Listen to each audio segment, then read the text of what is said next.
আসসালামু আলাইকুম রহমতুল্লাহি বারাকাতু। দেশ এবং দেশের বাইরে যারা আমার এই চ্যানেলটি দেখছেন সবাইকে আন্তরিক প্রীতি ও শুভেচ্ছা জানাচ্ছি এবং আজকের ভিডিওটি আমি শুরু করছি। তো দীর্ঘদিন পরে আপনাদের মাঝে এই খোলামেলা একটি কণ্ঠে আমি আপনাদের সামনে কিছু কথা বলবো। অবশ্যই ভিডিওটি টানবেন না, অবশ্যই কথাটা গুরুত্বপূর্ণ কথা আপনারা শুনবেন। সেটি হচ্ছে যে 21শে ফেব্রুয়ারি উপলক্ষে আমি একটি ভাষা সৈনিকদের স্মরণে একটি সঙ্গীত লিখছি।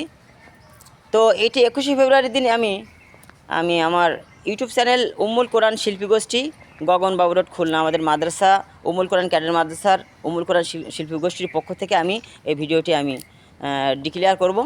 এবং পাশাপাশি আমার ফেসবুক চ্যানেল হচ্ছে আব্দুর রৌফ, আমার আইডি নম্বর হচ্ছে আব্দুর রৌফ। এখানেও আমি এই ভাষা সৈনিকদের স্মরণে আমার খোলা কণ্ঠে এই যেভাবে আমি বলছি ঠিক এরকমই খোলা কণ্ঠে আমি আপনাদের মাঝে আমার ভাষা সৈনিকদের স্মরণে এটি প্রকাশ করব, সঙ্গীতটি প্রকাশ করব। অবশ্যই আপনাদের ভালো লাগবে, অবশ্যই আপনারা সঙ্গীতটি শুনবেন আশা করি। আসসালামু আলাইকুম ওয়া রাহমাতুল্লাহি ওয়া বারাকাতুহু।